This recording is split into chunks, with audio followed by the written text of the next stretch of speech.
2024년 2월 26일 새벽입니다. 하나님의 말씀은 마가복음 6장 45절에서 56절입니다. 봉독은 52절까지 하겠습니다.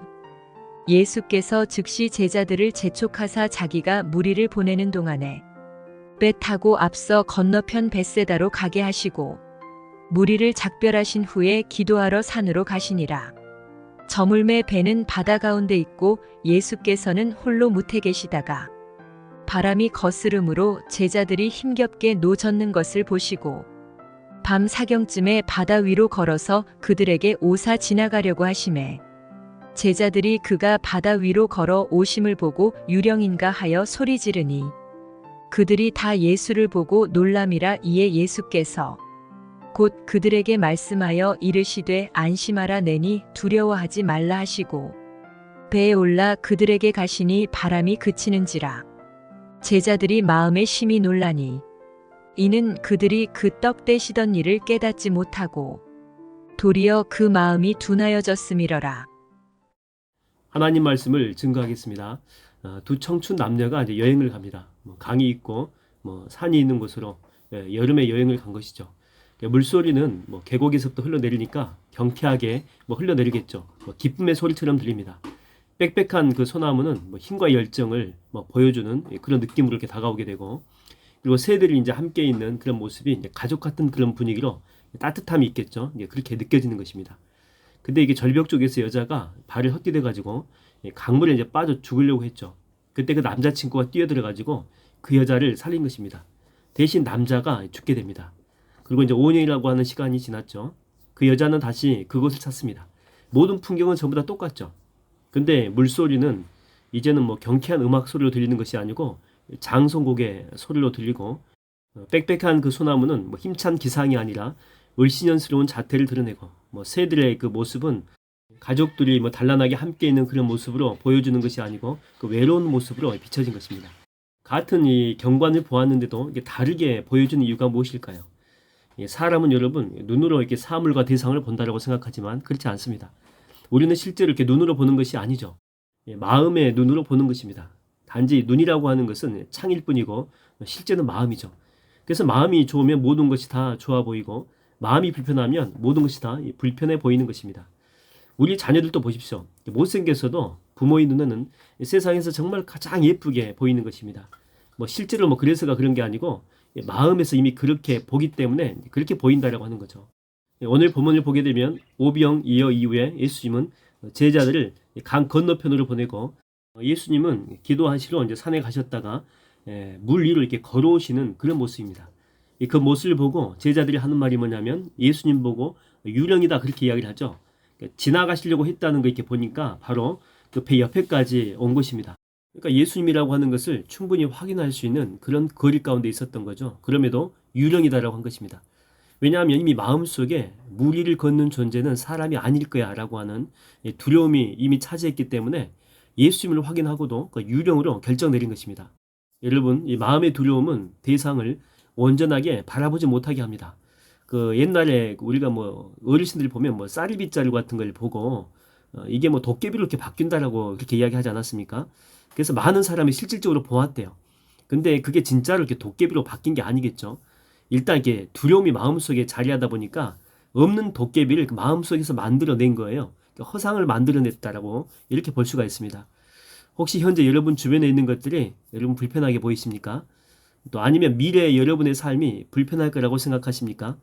그렇다면 실질적으로 그런 일들이 일어나서 그런 게 아니고 또 일어날 것 같으니까 그런 게 아니고 먼저 여러분의 마음을 잘 살펴보라고 하는 것입니다. 이미 여러분의 마음에 그 눈에 금이 가 있기 때문에 그렇게 보인다라고 하는 거죠. 그래서 성경은 마음은 깨어지기 쉬운 그릇이다 그렇게 나옵니다. 두려움 때문에 그리고 상처 때문에 그 마음이 다쳐서 그럴 수 있다라고 하는 것입니다. 육신의 눈은 의사를 통해 고칠 수가 있죠. 근데 그 마음의 눈은 주님만이 고칠 수가 있습니다. 여러분, 오늘 또 주님은 그 다친 마음, 그 상한 심령을 찾으십니다. 오늘 새벽에 주님께서 여러분을 다시 회복시켜 주실 줄로 믿습니다. 이 마음의 그 두려움은 예수님마저도 유령으로 이렇게 보이게 한다라고 했죠. 자, 그렇다면 그 원인이 되는 그 두려움, 우리 마음속에 있는 이 두려움을 어떻게 하면 몰아낼 수가 있겠습니까? 성경에는 무엇이 이 두려움을 내어 쫓는다라고 나오죠? 그렇죠. 이 온전한 사랑입니다. 그 사랑이 우리 마음 중심에 들어오게 되면 두려움이 다 사라진다라고 하는 것입니다. 여러분, 예수께서 십자가를 질 수 있었던 것은 용기 때문이 아니죠. 우리를 향한 그 사랑입니다. 용기가 낼 수 있는 것은 그 에너지는 한시적이고 잠깐이에요. 근데 사랑이 낼 수 있는 그 에너지는 무한하면서도 지속적이다라고 하는 거죠. 여러분, 겟세마네 동산의 기도를 기억하십니까? 얼마나 주님께서 고통스러웠으면 잔을 옮겨달라 그렇게 말씀하셨을까요? 절대 용기만으로는 그래서 십자가를 질 수가 없다는 것입니다. 그래도 그걸 감당할 수 있었던 것은 우리를 향한 사랑이었죠. 사랑. 그 사랑이 십자가를 지게 할 수 있었다라고 하는 것입니다. 그 중심이라고 하는 그런 책이 있습니다. 책 제목이 중심이죠. 조신영 작가가 쓴 책인데 그 야구 선수의 일생을 바탕으로 해서 인생에서 정말 소중한 것이 무엇인지 우리한테 일깨워주는 책입니다. 그 책 내용에 보면 이렇게 나와 있습니다.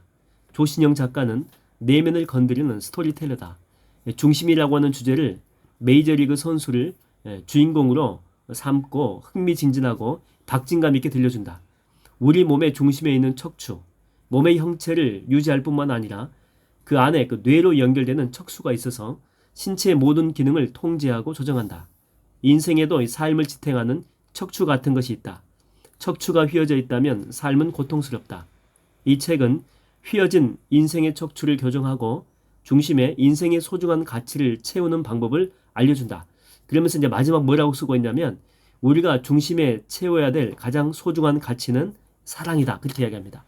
사랑으로 우리 중심을 채울 때 두려움과 조바심에서 벗어나 진정한 평안과 안식을 누릴 수가 있다. 그러니까 삶에서 가장 중요한 것, 우리 인생의 중심부에 해당하는 것, 가장 중요한 게 바로 이 사랑이다라고 하는 거죠. 그 사랑의 마음이 있을 때에 우리가 못 해낼 일이 없다라고 하는 것입니다. 사랑으로 가득 차게 되면 두려움이 있을 그런 공간 자체가 존재하지 않는다라고 하는 거죠. 여러분, 나중에 그리스도의 제자들도 모두 다 헌신된 삶을 살게 되죠. 심지어 다 순교하게 됩니다. 그들이 헌신과 순교를 결단했기 때문에 그런 삶을 살 수 있었을까요? 그렇지 않습니다.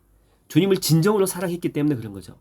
사랑했기 때문에 그런 헌신을 이끌어낼 수 있었다고 하는 것입니다. 여러분, 지금 여러분 마음 중심에는 어떤 마음이 있습니까? 지금 여러분이 하고 있는 그 일들을 사랑의 마음으로 감당하고 있습니까? 아니면은 어쩔 수 없이 무서우니까, 두려우니까 그 일을 감당합니까? 정말 여러분이 하는 모든 일 가운데 최고의 열매, 최선의 열매를 맺기를 원한다면 여러분 그 사랑의 마음을 한번 가져보십시오. 그러면 여러분들이 상상하지도 못할 엄청나게 많은 강력한 열매들이 여러분의 인생 가운데 맺어진다고 하는 것입니다. 사랑 안에 두려움이 없고 온전한 사랑이 두려움을 내어 쫓나니 너희 안에 이 마음을 품으라 곧 그리스도 예수의 마음이니. 저는 오늘 여러분 속에 그리스도의 사랑이 가득가득 충만하게 되기를 주의 이름으로 축원드립니다. 기도하겠습니다. 하나님 아버지, 제 마음속에 지금 가득 차 있는 것은 두려움뿐입니다. 그 두려움이 인생을 잘못 보게 하고 정말 제대로 봐야 될 것도 제대로 보지 못하게 하고 하나님이 내게 소망으로 주신 것도 낙심으로 끌어내리는 바로 이 두려움이 그런 역할을 합니다. 주님, 내 속의 두려움들을 다 제거시켜 주시옵시고 하나님을 향한 그 사랑으로만 가득 채워 주시옵소서. 내가 현재 맡고 있는 그 일을 사랑케 하여 주시고 내게 맡겨진 그런 영혼들을 사랑케 하여 주시고 내가 지금 있는 그 자리를 사랑함을 통해서 성령의 열매 주렁주렁 맺어갈 수 있는 오늘 충만한 하루가 되게 역사하여 주시옵소서. 예수님의 이름으로 기도하옵나이다. 아멘.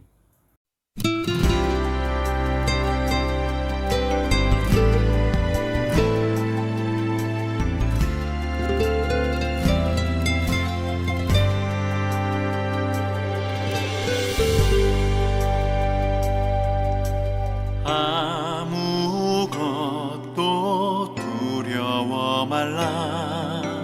주 나의 하나님이 지켜주시네.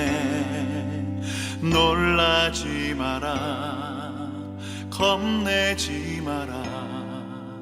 주님 나를 지켜주시네.